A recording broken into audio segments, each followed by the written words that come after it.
Messieurs les présidents, Monsieur le Premier ministre, Messieurs les Premiers ministres, Mesdames et Messieurs les ministres, Mesdames et Messieurs les parlementaires, Mesdames et Messieurs les officiers généraux, Mesdames et Messieurs les officiers, sous-officiers, gendarmes adjoints volontaires d'active ou de réserve, personnel civil de la gendarmerie nationale, chère Madame Beltrame, chère Madame Nicolique Beltrame, chère famille, Mesdames et Messieurs. Il était environ 11 heures. Ce vendredi 23 mars 2018, lorsque le lieutenant-colonel Arnaud Beltrame s'est présenté avec ses hommes devant la grande surface de Trèbes, dans l'Aude. Un quart d'heure seulement leur avait suffi pour être sur les lieux. Que savait-il, à ce moment-là, du terroriste qui s'y était retranché? Il savait qu'il avait un peu plus tôt tué le passager d'un véhicule, Jean-Michel Mazière, et grièvement blessé son conducteur, Renato Gomes da Souza, qu'il avait fait feu sur des CRS aux abords de leur caserne et blessé l'un d'entre eux à l'épaule, le brigadier Frédéric Poirot,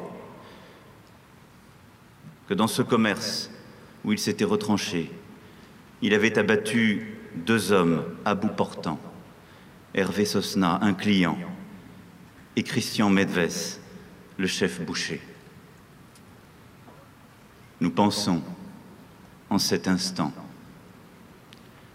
à ces blessés, à ces morts, nos morts, et à leurs familles, dans le recueillement.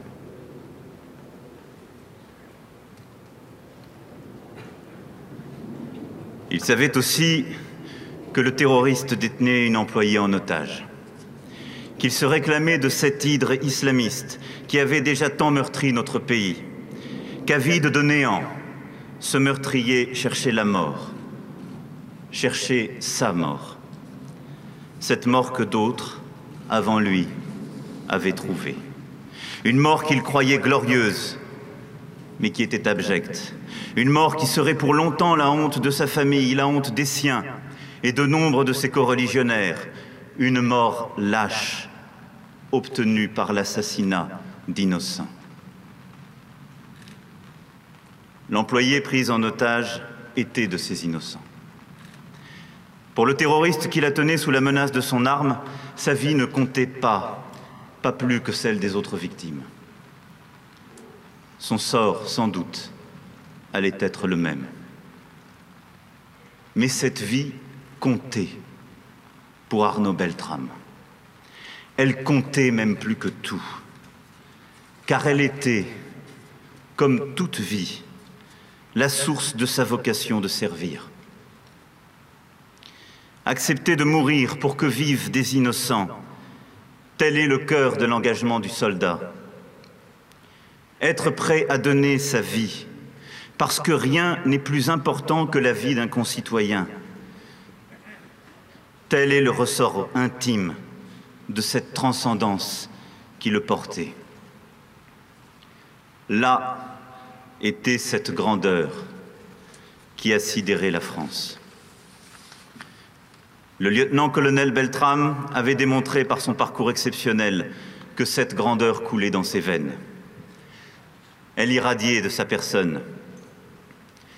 Elle lui valait l'estime de ses chefs, l'amitié de ses collègues et l'admiration de ses hommes. À cet instant, toutefois, d'autres, même parmi les braves, auraient peut-être transigé ou hésité. Mais le lieutenant-colonel Beltrame s'est trouvé face à la part la plus profonde et peut-être la plus mystérieuse de son engagement. Il a pris une décision qui n'était pas seulement celle du sacrifice, mais celle d'abord de la fidélité à soi-même, de la fidélité à ses valeurs, de la fidélité à tout ce qu'il avait toujours été et voulu être, à tout ce qui le tenait. Ce choix lui ressemblait tellement que sa mère, apprenant qu'un gendarme accomplissait ce geste, a instinctivement, presque charnellement, reconnu son fils. Elle a su que c'était lui, avant même de savoir. Lucide, déterminé, le lieutenant-colonel Beltrame a pris auprès du terroriste la place de l'otage. Il était un peu moins de midi.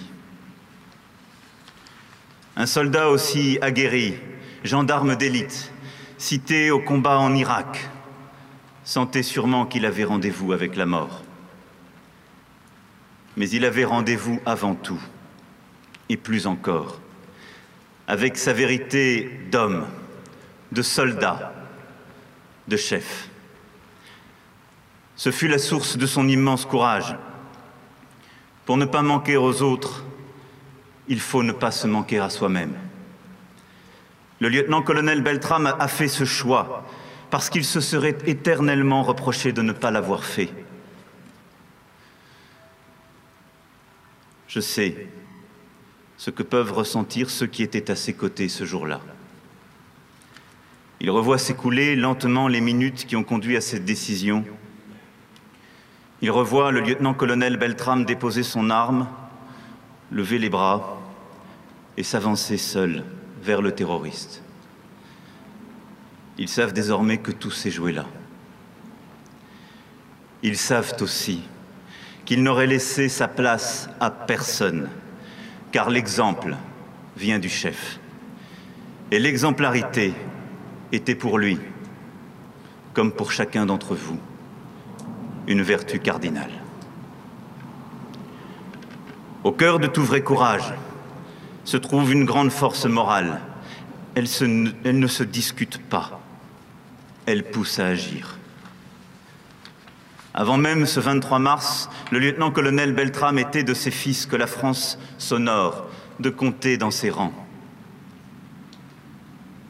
L'hommage que la patrie lui rend en ce jour, nous le rendons aussi aux actions remarquables qui avaient jalonné sa carrière, comme elles jalonnent la vie de tant de ses camarades au sein de nos armées. Dès sa sortie de l'école Saint-Cyr, il avait choisi la gendarmerie.